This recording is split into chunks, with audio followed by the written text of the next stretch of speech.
Mon père me demande d'entretenir des rapports avec lui puisque maman est décédée. Liora, une jeune femme de 28 ans, belle et intelligente, elle travaille comme enseignante dans une école locale et gagne modestement sa vie.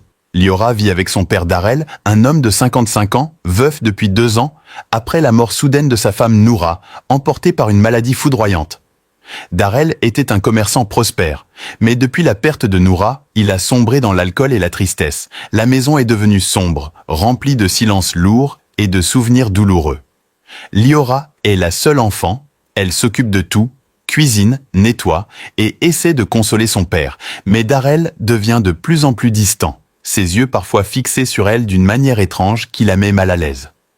Un soir, après une longue journée, Liora rentre épuisée. Elle trouve Darrell assis dans le salon, une bouteille à la main, les lumières basses. « Papa, comment vas-tu aujourd'hui » demande Liora en posant son sac. Darrell la regarde longuement, ses yeux rougis, et répond d'une voix rauque. « Ma fille, assieds-toi, il faut qu'on parle. » Liora s'installe, inquiète, pensant que c'est encore une histoire d'argent ou de santé. Mais Darrell continue. « Depuis que ta mère est partie, la maison est vide, je suis vide. Noura me manque terriblement. Elle était tout pour moi, ma compagne, ma confidente. Et plus encore. » Liora hoche la tête. « Je sais, papa, elle me manque aussi, mais on doit avancer. » Darrell pose sa bouteille, se penche en avant et dit quelque chose qui la glace. « Liora, tu ressembles tellement à ta mère, jeune, belle, forte. J'ai besoin de quelqu'un pour combler ce vide. Ta mère est morte, mais toi tu es là. Je veux que tu fasses l'amour avec moi, comme elle le faisait, pour que je me sente vivant à nouveau. » Liora sent son cœur s'arrêter. Elle recule sur sa chaise, les yeux écarquillés. « Papa, qu'est-ce que tu dis? C'est impossible, c'est mal, c'est contre nature. » Darrell insiste, les larmes aux yeux. « Mais qui le saura? C'est juste nous deux pour guérir la famille. Ta mère voudrait que je sois heureux, et toi tu es sa continuation. Pense à moi, je t'ai élevé, je t'ai tout donné. » « Non, papa, arrête. L'alcool te fait dire des folies. Va te reposer, on en reparle demain. » Elle fuit dans sa chambre, verrouille la porte et passe la nuit à pleurer, choquée, se demandant si c'est un cauchemar ou la réalité. Le lendemain matin, Darrell fait comme si rien n'était arrivé. Il prépare le petit déjeuner, sourit faiblement. « Bonjour ma fille, bien dormi ?» Liora évite son regard, mange en silence et part au travail plus tôt que d'habitude. Mais au fond d'elle, la peur grandit. Elle se confie à sa meilleure amie Safira au téléphone. « Safira, mon père a perdu la tête. Il m'a demandé quelque chose d'horrible hier soir. » Safira, choquée, répond « Quoi ?»« Raconte. » Liora hésite, puis murmure. « Il veut que je sois intime avec lui parce que maman n'est plus là. Je ne sais pas quoi faire. » Safira s'exclame. « C'est de la folie. Tu dois partir de là. Viens chez moi si besoin. » Ou parle à un pasteur, à la famille? Liora soupire. « Mais c'est mon père, il est seul. Peut-être que c'est la dépression. Je vais essayer de lui parler calmement. » Le soir venu, Liora rentre, déterminée. Darrell est là, sobre cette fois, et il recommence. « Ma fille, excuse-moi pour hier, mais j'y ai repensé. C'est pas si fou, dans certaines traditions anciennes, ça arrive pour garder la lignée pure. » Liora explose. « Papa, arrête! C'est du délire, c'est illégal, immoral. Si tu continues, je pars pour de bon. » Darrell se met en colère. « Tu me laisses seul comme ça? Après tout ce que j'ai fait pour toi? Pense à ta mère, elle haïrait te voir m'abandonner. » Liora sort en claquant la porte, va chez Safira pour la nuit, le cœur brisé. Les jours passent, Darrell appelle sans cesse, supplie, promet de changer, mais Liora reste distante, elle cherche un appartement. Puis un soir, Safira reçoit un appel étrange d'un numéro inconnu. Dites à Liora que si elle refuse, je vais tout raconter au village, dire qu'elle m'a séduit. Safira panique, raconte à Liora, qui décide d'affronter son père une dernière fois. Elle rentre, trouve Darrell avec un air triomphant. « Enfin tu reviens. Acceptes-tu » Liora répond fermement. « Jamais. Et si tu menaces, je vais à la police. » Darrell rit amèrement. « La police ? Dans notre ville, qui croira une fille contre son père respecté ?»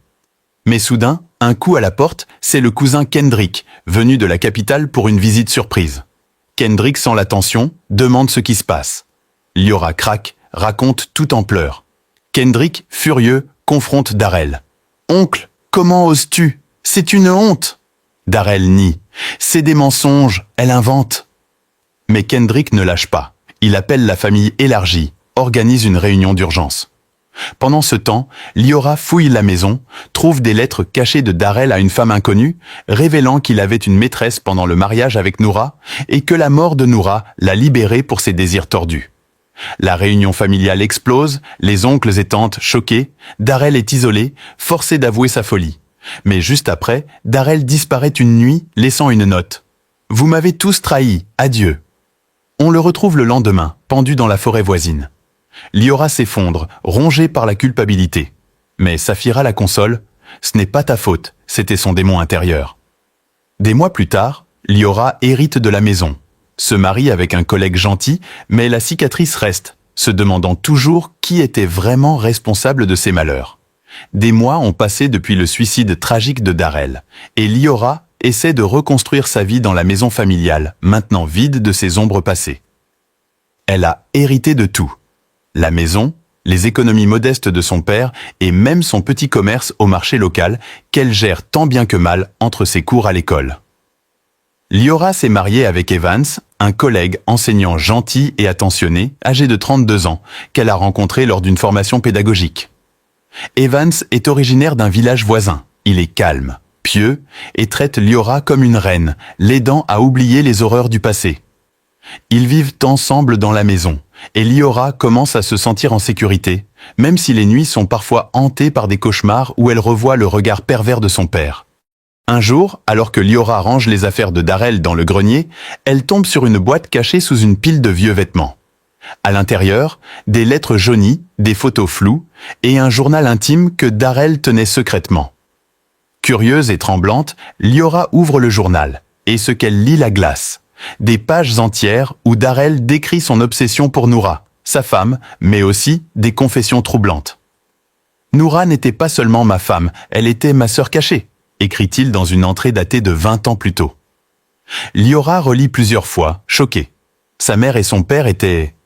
frères et sœurs? Un secret enfoui dans la famille, un inceste qui expliquait peut-être la folie de Darrell. « Nous avons fui notre village natal pour recommencer, pour que personne ne sache. Mais maintenant que Noura est partie, le vide me ronge, et Liora... Elle est le fruit de notre amour interdit, elle me rappelle tout. » Liora ferme le journal d'un coup sec, les larmes aux yeux. Était-ce pour ça qu'il avait osé lui demander l'impensable? Pour perpétuer ce cycle maudit? Elle court chez Saphira, sa meilleure amie, qui l'accueille avec un thé chaud. « Saphira, écoute ça, mon père et ma mère. Ils étaient liés par le sang. C'est pour ça qu'il a perdu la tête. » Saphira écarquille les yeux.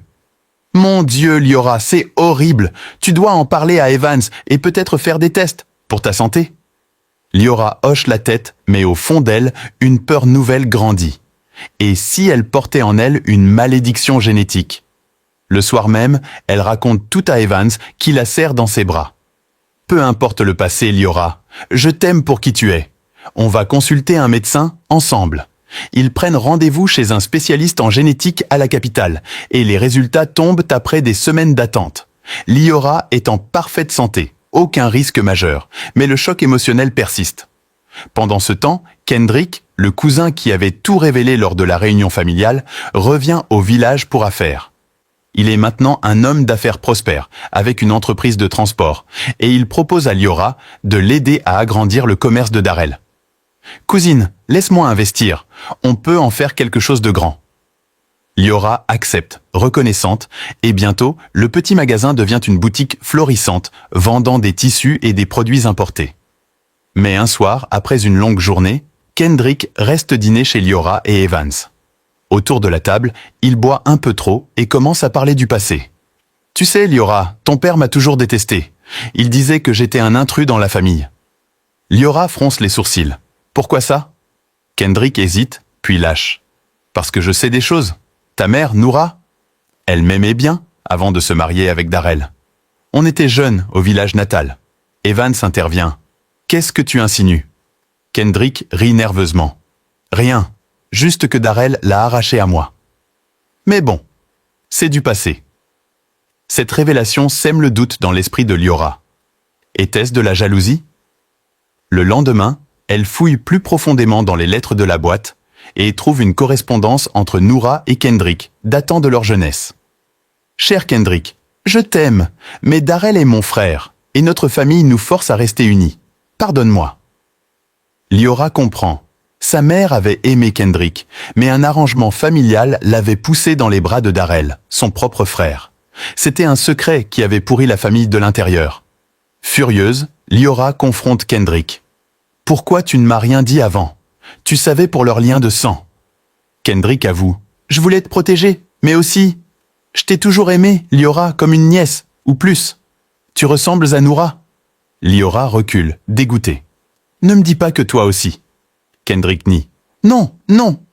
Juste de l'affection. Mais si tu veux, je peux t'aider plus, te donner de l'argent pour partir loin d'ici. » Evans, sentant la tension, propose à Liora de déménager à la capitale pour un nouveau départ. On vend la maison, on recommence ailleurs. Liora accepte et ils mettent la propriété en vente. Mais juste avant la signature, une femme inconnue frappe à la porte. Maëlys, une belle quadragénaire élégante, venue de loin. « Bonjour, je suis Maëlys, la demi-sœur de Darrell. J'ai appris pour son suicide et je viens réclamer ma part d'héritage. » Liora est stupéfaite. « Demi-sœur ? Mon père n'en a jamais parlé. » Maëlys sort des documents. Une reconnaissance de paternité, prouvant qu'elle est la fille illégitime du père de Darrell, née d'une liaison. « Ton grand-père avait 2 familles, et Darrell le savait. Il m'a promis une part avant de mourir. » Evans vérifie les papiers avec un avocat, et tout semble légal. Liora explose. « C'est encore un mensonge de famille. Pourquoi maintenant ?» Maëlys répond calmement. « J'ai attendu, mais j'ai besoin d'argent pour mon fils malade. S'il te plaît, partageons. » La dispute s'envenime et Kendrick s'implique, offrant de racheter la maison pour tout le monde. Mais lors d'une réunion tendue, Maëlys révèle un secret plus sombre. « Darrell m'a contacté il y a des années. Il voulait que je vienne vivre avec lui et Noura pour garder le sang pur. Il était obsédé par ces traditions anciennes. » Liora sent le sol se dérober. C'était donc ça. Il voulait perpétuer l'inceste. Maëlys hoche la tête. Oui, et quand j'ai refusé, il m'a renié. Mais maintenant, avec sa mort, je veux juste ce qui me revient. Evans, protecteur, négocie un accord. Ils vendent la maison, partagent les bénéfices, et Maëlys s'en va avec sa part. Soulagé, Liora et Evans déménagent enfin à la capitale, où Evans trouve un meilleur poste d'enseignant, et Liora ouvre une petite école privée avec l'argent restant. La vie semble s'apaiser. Ils envisagent même d'avoir un enfant. Mais un soir, Liora reçoit un appel anonyme. « Tu penses que c'est fini ?» Le sang appelle le sang.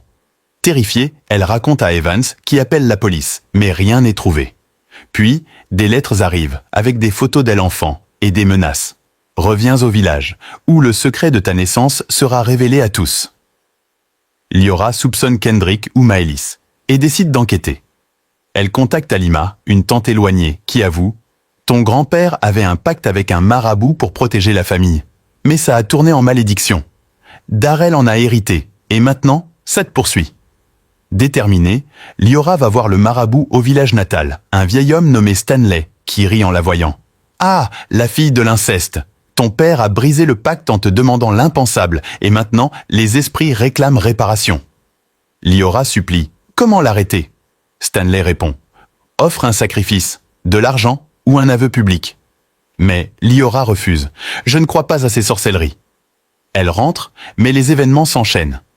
Evans a un accident mineur en voiture, et une rumeur se répand à l'école que Liora est issue d'une union interdite, forçant sa démission. Saphira, loyale, vient l'aider. On va trouver qui est derrière ça. Ensemble, elles traquent les appels et découvrent que c'est Maëlys, jalouse de n'avoir eu que la moitié de l'héritage, qui orchestre tout avec l'aide d'un détective privé. Liora confronte Maëlys chez elle. « Pourquoi me détruire ? On avait un accord. » Maëlys crache. « Parce que Darrell m'a tout promis et toi tu as tout eu. Je veux la maison, l'argent, tout. » Une bagarre éclate, mais Evans arrive à temps, appelle la police, et Maëlys est arrêtée pour harcèlement. Enfin, la paix semble revenue. Liora et Evans adoptent un enfant, une petite fille nommée Noura en hommage, mais sans les ombres du passé. Kendrick s'excuse et disparaît de leur vie, et Saphira devient la marraine. Pourtant, des années plus tard, Alors que la petite grandit, Liora trouve une vieille photo dans ses affaires. Darrell, Noura et une femme ressemblant à Maëlys souriant. Au dos, un mot. La famille est éternelle. Liora brûle la photo, mais se demande toujours si la malédiction s'arrêtera un jour. Des années s'écoulent dans la capitale, et Liora, maintenant âgée de 35 ans, a reconstruit une vie qui semble stable. Evans et elle élèvent leur fille adoptive, la petite Noura, qui a maintenant 5 ans. Une enfant vive et curieuse avec des yeux qui rappellent étrangement ceux de la grand-mère décédée. Liora a ouvert une école maternelle privée qui prospère, accueillant des dizaines d'enfants du quartier, et Evans a été promu directeur d'une école secondaire voisine. Les nuits de cauchemar se font plus rares, remplacées par des routines familiales apaisantes. Des dîners ensemble, des histoires avant le coucher, des promenades au parc. Mais au fond d'elle, Liora sent toujours une ombre planer, comme si le passé n'était pas tout à fait enterré. Elle évite de parler de Darrell à Noura, prétextant qu'il était un grand-père parti trop tôt, et elle a jeté toutes les vieilles photos, sauf une qu'elle garde cachée dans un tiroir pour se rappeler de ne pas oublier. Un après-midi pluvieux, alors que Liora ramasse Noura à l'école, son téléphone sonne. C'est Alima, la tante éloignée qu'elle n'a pas contactée depuis des mois. « Liora, ma nièce, il faut que tu viennes au village. Il y a quelque chose que tu dois savoir sur ton père. » Liora hésite, le cœur serré. « Tante Alima, je ne veux plus remuer le passé, c'est fini. » Alima insiste, d'une voix tremblante. « Ce n'est pas fini. Stanley, le marabout, est mort la semaine dernière, et avant de partir, il m'a donné une enveloppe pour toi. Il a dit que c'était la clé pour briser la malédiction. » Liora raccroche, troublée, mais le soir, elle en parle à Evans. Peut-être que c'est une arnaque, ou juste de la superstition. Mais si c'est vrai, Evans, toujours pragmatique, propose. Allons-y ensemble ce week-end. On prend Noura, on voit Alima et on rentre. Ça te permettra de clore ce chapitre pour de bon. Ils arrivent au village sous une pluie battante, la boue collant aux roues de la voiture. Alima les accueille dans sa petite maison en torchis, les yeux fatigués mais chaleureux. Elle tend une enveloppe jaunie à Liora. « Ouvre-la, ma fille. » À l'intérieur, une lettre manuscrite de Stanley. « Liora, fille de Darrell et Noura, le pacte de ton grand-père n'était pas seulement pour la richesse. C'était pour cacher un enfant illégitime, né avant ton père. Cet enfant, ton oncle caché, s'appelle Maelric. Il vit en ville, et il porte la vraie malédiction. Une maladie du sang qui pourrait t'atteindre toi et ta descendance. Trouve-le, ou le cycle continuera. » Liora sent un frisson la traverser. « Un oncle caché ?» Evans lit par-dessus son épaule et murmure. « Ça explique peut-être les obsessions de Darrell. On doit vérifier ça. » De retour à la capitale, Liora engage un détective privé pour traquer Maelric. Après quelques semaines, le rapport arrive. Maelric est un homme de 60 ans, vivant dans un quartier pauvre, travaillant comme mécanicien. Il est le fils aîné illégitime du grand-père de Liora, né d'une servante et abandonné. Liora décide de le rencontrer, accompagné d'Evans. Ils frappent à sa porte un soir et Maelric ouvre, un homme buriné par la vie, avec des traits qui rappellent vaguement Darrell. « Qui êtes-vous » grogne-t-il. Liora explique. « Je suis la fille de Darrell, votre demi-frère. Stanley m'a envoyé. » Maelric pâlit, les fait entrer dans son modeste appartement. « Stanley, ce vieux fou, oui. Je sais pour le pacte. Ton grand-père m'a renié, m'a laissé crever de faim, tout ça pour protéger la lignée pure avec Darrell et Noura. Mais la malédiction? C'est une maladie génétique, pas de la sorcellerie. J'ai un cancer du sang, et ça vient de la famille. » Liora est sous le choc. « Et moi? Ma fille ?» Maelric hausse les épaules. « Fais des tests. Mais si tu es venu pour de l'argent, j'en ai pas. » Evans intervient. « Non, on veut juste la vérité. Et peut-être, vous aider. » Maelric rit amèrement. « Aider? Après des décennies? Ton père m'a contacté une fois. Il voulait que je reste loin. Sinon, il révélait tout au village. Il avait peur que je réclame l'héritage. » Liora fouille dans sa mémoire. Cela explique les lettres cachées qu'elle avait trouvées. Elle propose à Maelric de venir chez eux pour des examens médicaux. Et à sa surprise, il accepte. « Pourquoi pas? J'ai rien à perdre. » Les tests révèlent que Liora porte le gène défectueux, mais inactif pour l'instant, tandis que Noura est épargnée. Soulagée mais vigilante, Liora intègre Maelric dans leur vie. Il s'installe dans un petit appartement près d'eux, aidé financièrement. et devient une figure oncle pour Noura, lui racontant des histoires du village sans les détails sombres. Mais la paix est de courte durée. Un jour, Safira appelle en panique. « Liora, Maëlys est sortie de prison. Elle m'a contacté. Elle dit qu'elle vient te voir. » Maëlys, la demi-sœur arrêtée pour harcèlement, a purgé sa peine et revient avec vengeance. Elle frappe à la porte une semaine plus tard, un sourire faux aux lèvres. « Bonjour sœur, j'ai entendu pour Maëlric. Intéressant, non ? Notre famille est pleine de surprises. » Evans la fait entrer avec prudence. Maëlys s'assoit, sort des documents. « J'ai creusé plus loin. Ton grand-père n'avait pas 2 familles, mais 3. Il y a un autre enfant, une fille nommée Safira. Attends, non, pas ta Safira. » Liora fronce les sourcils. « Quoi ?» Maëlys rit. « Blague. Mais sérieusement, j'ai des preuves que Kendrick, ton cousin, a manipulé l'héritage. Il a falsifié des papiers pour me faire passer pour illégitime. Tout ça pour te garder tout. » Liora doute. « Kendrick ? Il a disparu. » Maëlys hausse les épaules. « Pas si disparu. Il est en affaire avec Maëlric. Il complote pour reprendre le commerce que tu as vendu. » Evans vérifie sur son téléphone. Effectivement, des rumeurs en ligne parlent d'une entreprise de transport dirigée par Kendrick, avec un partenaire anonyme. Furieuse, Liora confronte Maëlric le soir même. « C'est vrai ? Tu travailles avec Kendrick ?» Maëlric avoue, penaud. « Il m'a contacté il y a des mois, avant que tu me trouves. Il voulait racheter des parts de l'ancien commerce pour honorer la famille. Je n'ai rien dit parce que j'avais besoin d'argent pour mes traitements. » Liora explose. « Et tu me mens ? Après tout ce qu'on a fait ?» Evans calme le jeu. « On va régler ça légalement. » Ils appellent un avocat qui découvre que Kendrick a effectivement monté une société fantôme pour réclamer des droits sur l'héritage via Maëlric. Une bataille judiciaire s'engage, longue et épuisante, avec des audiences où Maëlys témoigne contre Kendrick, révélant qu'il l'avait payé pour harceler Liora afin de la forcer à vendre la maison à bas prix. Pendant les mois de procès, la tension monte. Noura commence à faire des cauchemars, sentant l'angoisse de ses parents. Liora, stressée, recommence à avoir des visions de Darrell comme s'il la hantait. Un soir, après une audience particulièrement dure, elle reçoit un paquet anonyme, une poupée vaudou avec une photo de Noura épinglée dessus. Terrifiée, elle appelle la police qui trace l'envoi à Kendrick. Il est arrêté pour menace et lors de l'interrogatoire, il craque. Tout ça à cause de Darrell. Il m'a volé Noura, ma bien-aimée, et maintenant sa fille profite de tout. Je voulais juste justice. Liora réalise. Kendrick n'était pas seulement jaloux, il était obsédé par sa mère et transférait ça sur elle. Le procès se termine en faveur de Liora. Kendrick est condamné à de la prison, Maëlric perd ses parts illégitimes mais reste sous traitement, financé par Liora par pitié. Maëlys, satisfaite d'avoir eu sa revanche, disparaît avec une petite somme. La famille respire enfin. Liora décide de vendre l'école et de déménager dans une autre ville, plus loin, pour un vrai nouveau départ.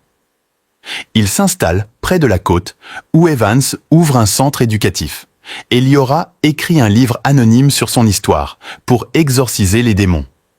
Noura grandit heureuse, ignorant les secrets, mais Liora lui promet un jour de tout raconter quand elle sera prête. Pourtant, des années plus tard, alors que Noura a 18 ans et part à l'université, Liora reçoit une lettre. « Chère nièce, je suis le fils de Maëlric. Grand-père m'a parlé de toi. Viens me voir. » Un nouveau cycle ? Liora froisse la lettre, mais au fond, elle sait que la famille, avec ses secrets enfouis, ne lâche jamais tout à fait. Evans la serre dans ses bras. « On affronte ça ensemble, comme toujours. » Et la vie continue, avec ses joies et ses ombres, dans l'attente du prochain rebondissement. Des années plus tard, Noura a 22 ans. Elle est revenue de l'université, diplôme en poche, pour fêter son premier poste d'enseignante dans une école internationale. La maison au bord de la mer est pleine de rires, de musique, de plats préparés par Evans. Liora, désormais 45 ans, regarde sa fille avec fierté, mais aussi avec cette pointe d'angoisse qu'elle n'a jamais pu effacer.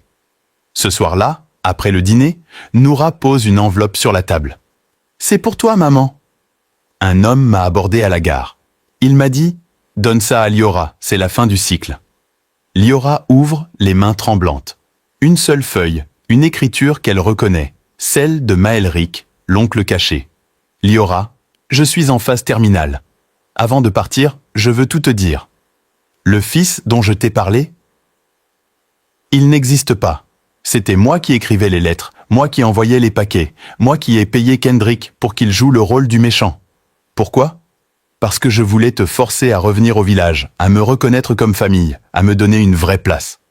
J'ai menti sur la maladie, sur le gène, sur tout. Le seul vrai secret, Darrell n'était pas ton père. Ta mère, Noura, m'a aimé avant lui. Elle m'a quitté pour Darrell par peur du scandale. Tu es ma fille, Liora. Ma vraie fille. Pardonne-moi, ou déteste-moi. Mais maintenant, tu sais. Maelric, le silence tombe comme une hache. Evans lit par-dessus l'épaule de Liora. Noura écarquille les yeux. Maman, c'est vrai? Liora ne répond pas tout de suite. Elle se lève, va à la fenêtre, regarde la mer Noire. Puis elle revient, prend la lettre, la déchire lentement en 1000 morceaux qu'elle jette dans la cheminée. Les flammes lèchent le papier, effacent les mots. Non, dit-elle enfin. Ce n'est pas vrai. Evans fronce les sourcils. Comment tu le sais? Parce que j'ai fait des tests, il y a 10 ans, quand on a cru à la maladie du sang. Les résultats sont dans le coffre. Maelric n'est pas mon père. Il a menti jusqu'au bout, pour me garder dans sa toile. Noura s'approche, hésitante. Et si c'était vrai quand même? Liora la prend dans ses bras. Écoute-moi bien, peu importe le sang. Evans est ton père, je suis ta mère, et cette maison est notre famille. Le reste? Des fantômes. On les enterre.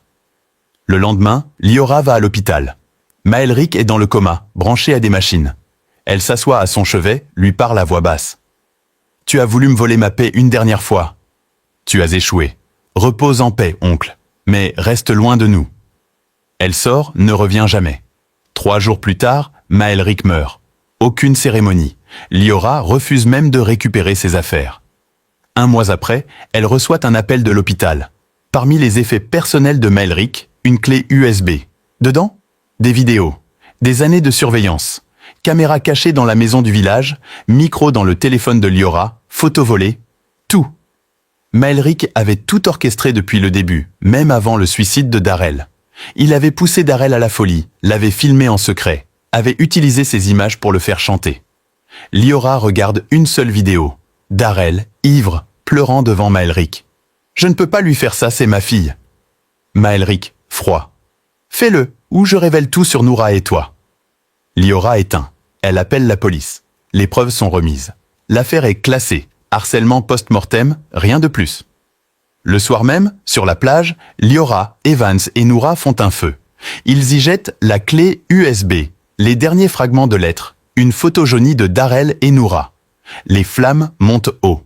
Noura demande « C'est vraiment fini, maman ?» Liora sourit, pour la première fois sans ombre. « Oui. » Le cycle s'arrête ici. On n'a plus de secrets, plus de malédictions, plus de fantômes. Juste nous. Elle prend la main d'Evans, celle de Noura. Le vent emporte les cendres.